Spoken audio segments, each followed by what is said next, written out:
하나님의 말씀은 전도서 4장 13절에서 16절의 말씀입니다.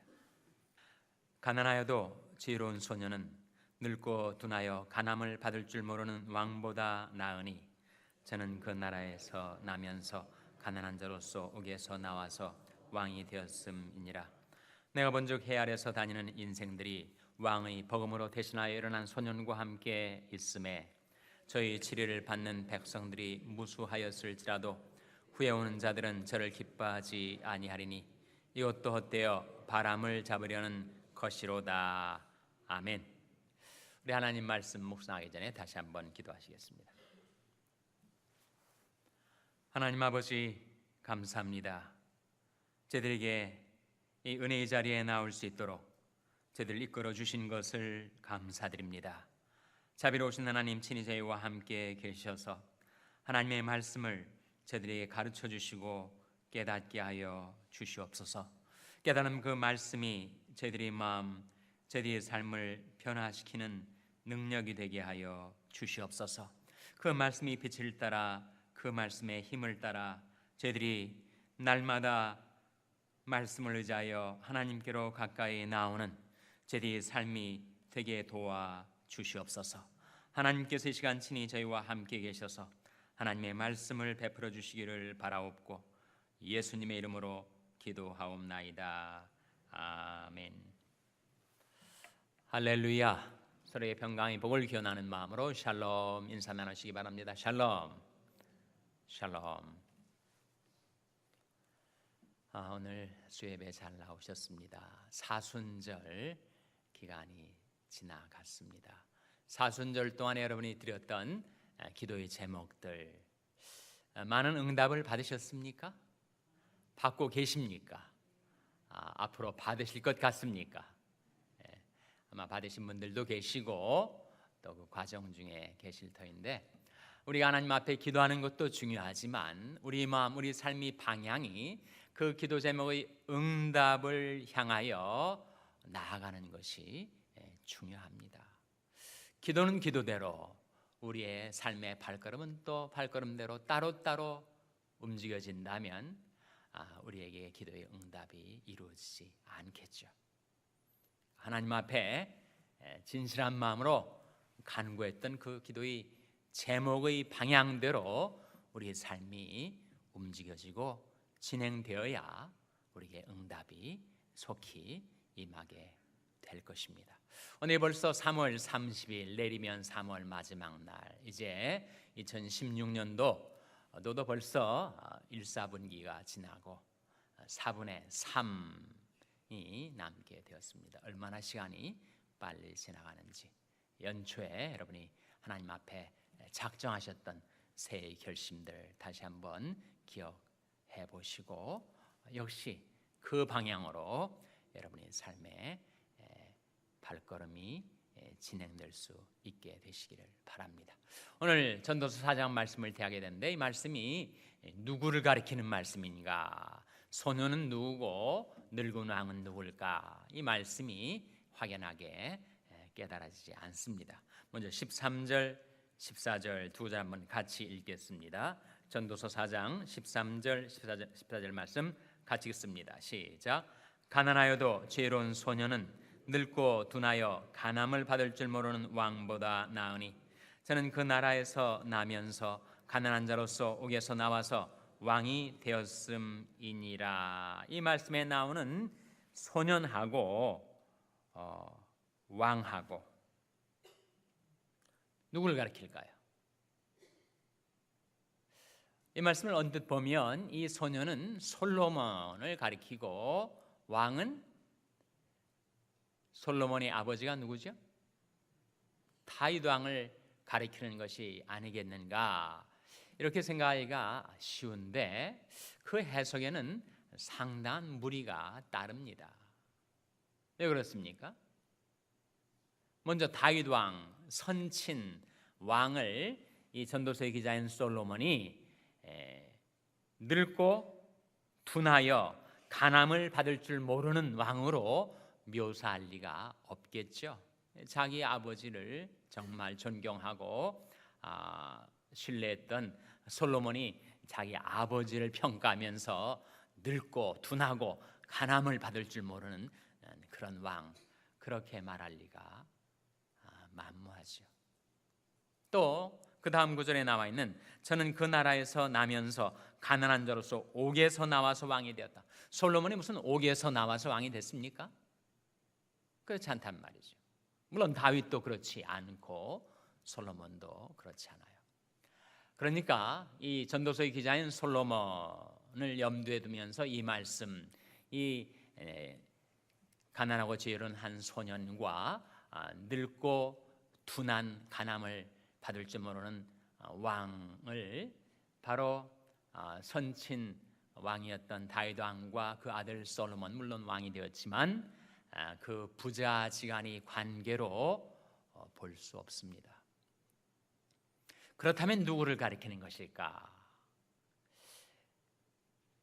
옥에서 나와가지고 왕과 같은 권세와 영광을 누렸던 한 인물이 생각이 나기는 하죠. 누굽니까, 여러분?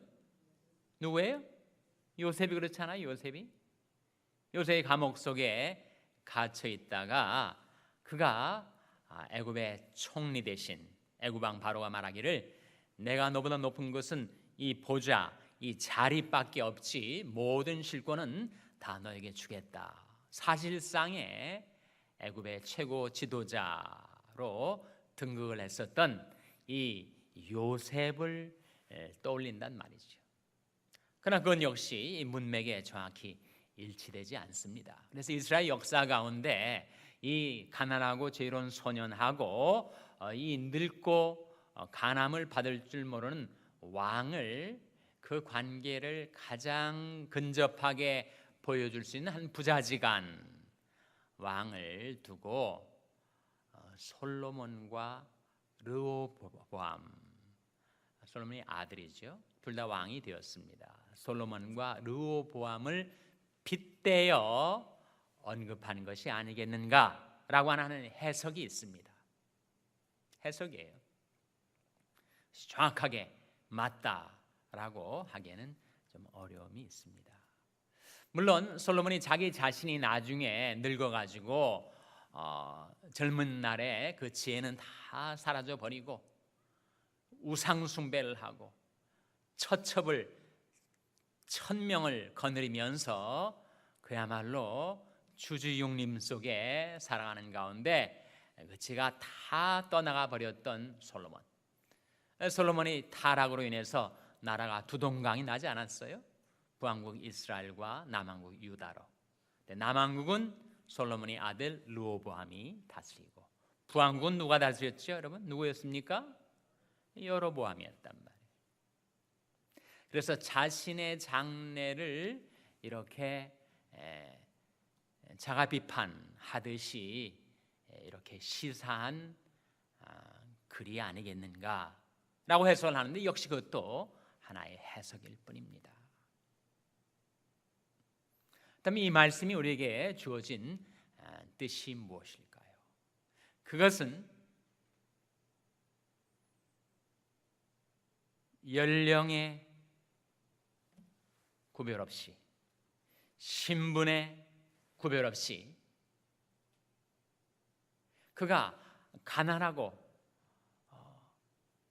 젊은 한 소년인지 아니면 늙고 권세 많은 왕이든지 그 연령과 신분의 차이에 상관없이 중요한 것은 겸손한 자에게는 지혜가 깃든다라고 하는 성경의 중요한 원리를 우리에게 깨우쳐 주고 있는 거예요. 이 소년하고 왕하고 비교가 되지 않잖아요. 소년은 경험도 부족하고 또 연륜도 부족하고 더군다나 가난하니 뭐 내세울 것, 의지할 것 없는 한 소년. 반면에 왕은 늙어서 정말 경륜도 깊고 경험도 풍부하고 또 왕으로서의 한 나라를 다스릴 수 있는 권세를 가지고 있으니 비교 상대가 되지 않지 않습니까? 그러나 그 왕은 늙고 둔하여져서 간암을 받지 못한다. 간암을 받지 못한다는 게 뭐예요? 예? 간암이 뭡니까? 훈계, 책망, 경고를 말합니다.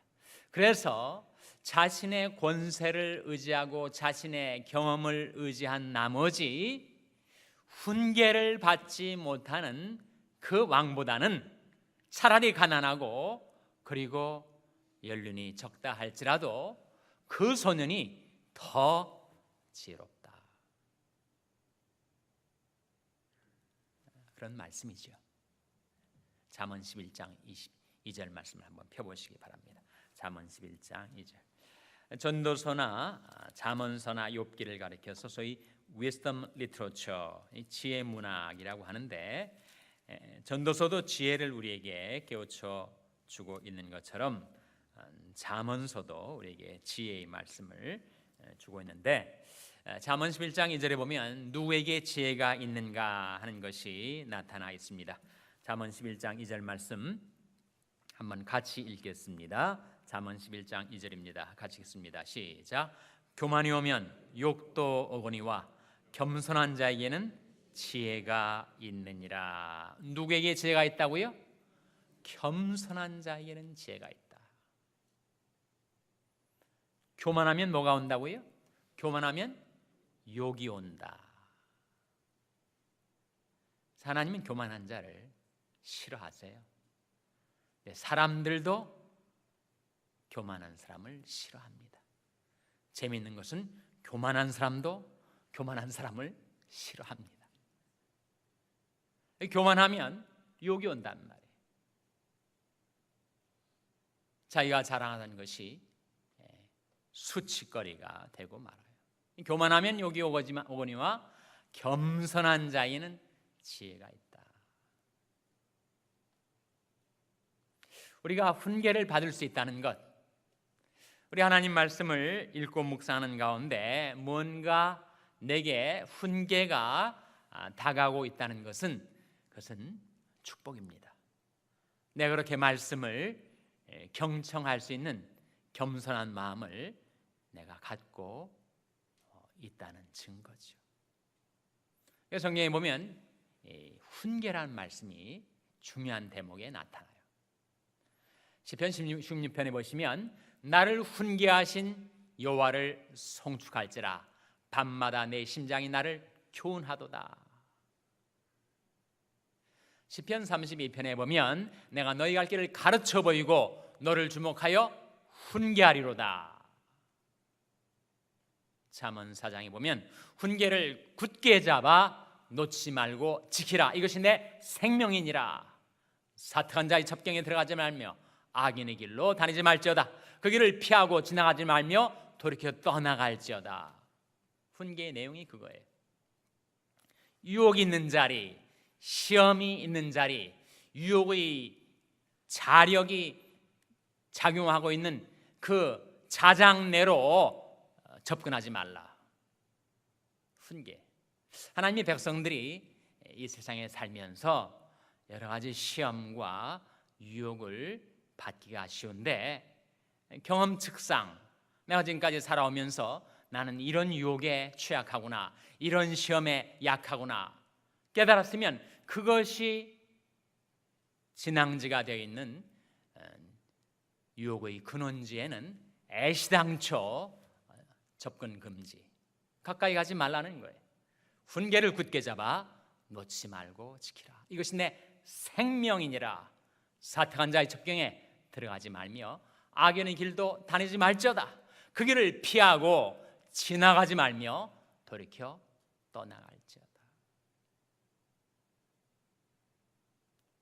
그래서 우리 하나님의 말씀을 읽고 묵상할 때 내 마음속에 주님의 음성이 들려오고 주의 훈계가 내게 다가오고 있다는 것은 그것은 축복입니다. 하나님의 은혜로 내가 겸허히 겸손히 내가 말씀을 듣고 있구나. 그래서 겸손한 자에는 지혜가 있다고 했습니다.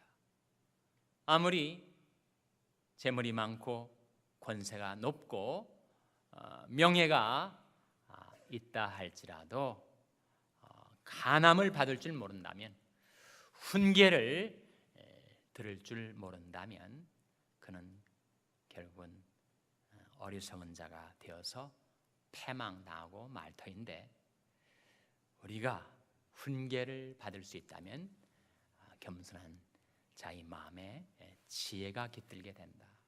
여러분, 우리가 정말 하나님이 권고하시는 사람이 되기를 원치 않습니까? 권고란 말은 돌아보신다는 건데, 정말 하나님께서 돌아보시는 그런 사람이 되기를 우리가 원하죠. 근데 하나님은 과연 이 세상의 그 수많은 사람들 가운데 누구를 권고하시는가? 이사야 66장 2절 말씀에 나와 있습니다. 한번 찾아보시기 바랍니다. 이사야 66장 2절 말씀. 이사야 66장 2절 말씀은 구약성경 이사야 66장 2절입니다. 구약성경 1047면 이사야 66장 2절 말씀 우리 찾아서 한번 같이 읽겠습니다. 이사야 66장 2절 말씀 같이 읽겠습니다. 시작. 나 여호와가 말하노라. 나의 손이 이 모든 것을 지어서 다 이루었느니라. 물은 마음이 가난하고 심령에 통회하며 나의 말을 인하여 떠는 자, 그 사람은 내가 권고하려니와. 하나님은 누구를 권고하신다고요?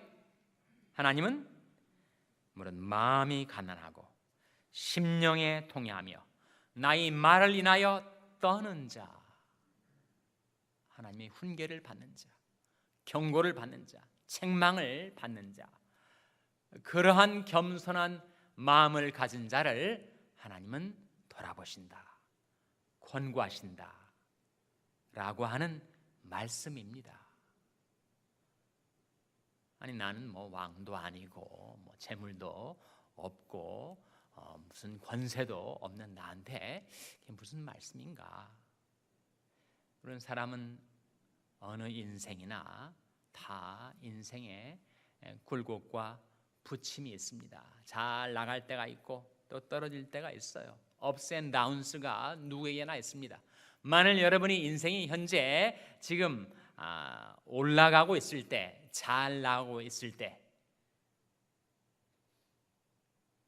그때야말로 조심해야 될 때. 그렇지 않으면 나도 모르는 사이에 내 마음이 둔하여지고 간암을 받을 줄 모르는 그런 마음으로 내가 변하고 만다는 거예요. 그래서 이스라엘 민족 가운데서 한 사람이 왕위에 오르게 될 때 그가 꼭 해야 할 일이 있다. 그는 자칫 방심하면 자기도 모르는 사이에 세 가지를 추구하게 된다. 재물과 권세와 쾌락.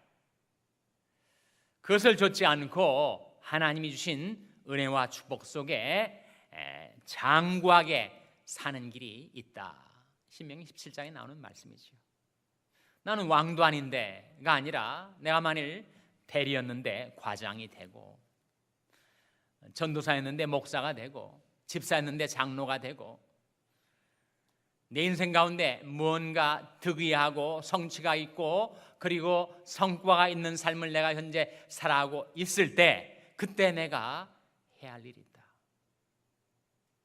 그것은 하나님의 말씀을 평생에 자기 옆에 두고 읽어서 그 하나님 여호와 경외하기를 배우며 그 마음이 형제 외에 교만하여지지 아니하고 말씀을 통하여 나타난 하나님의 뜻을 따라 좌로나 우로나 치우치지 않고 살아가면 하나님께서 그와 그의 자손의 왕위에 있는 날을 장구하게 해주시겠다.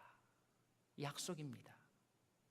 우리는 일시적인 축복을 받았다가 금방 잃어버리고 오히려 축복이 재앙처럼 둔갑되는 그런 피상적인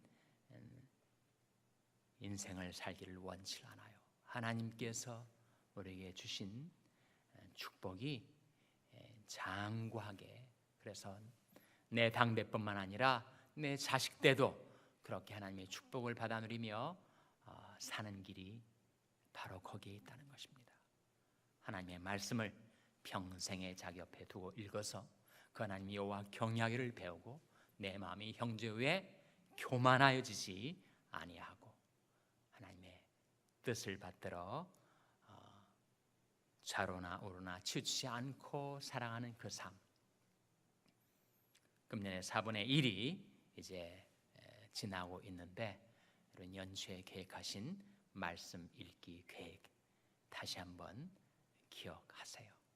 그리고 매일매일 내 육신이 음식을 먹어야 사는 것처럼 내 영혼이 영의 양식을 받아 먹질 않으면 나도 모르는 사이에 나는 약해지고 피곤해지고 그리고 시험에 걸려 쓰러지고 나도 모르는 사이에 전혀 간암을 받을 줄 모르는 그러한 마음으로 변하지 않도록 하나님이 권고하시는 사람, 물은 마음이 가난하고 심령에 통회하며 하나님의 말씀을 인하여 떠는 자, 그 사람을 내가 권고하려니와 하신 하나님의 말씀이 여러분의 마음과 삶 속에 이루어지게 되시기를 주님의 이름으로 축원합니다. 기도하시겠습니다. 하나님 아버지, 비록 저희들은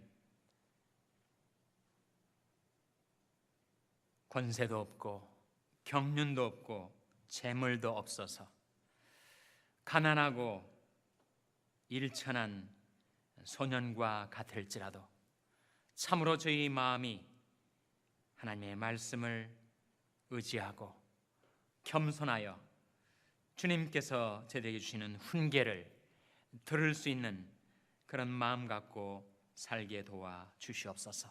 살아계신 하나님, 전지전능하신 하나님께서 진정 권고하시는 복된 인생을 살아갈 수 있도록 하나님 저들을 붙들어 주시고 깨우쳐 주시고 도와주시고 인도하여 주시옵소서. 모든 것 감사드리며 예수님의 이름으로 기도하옵나이다. 아멘.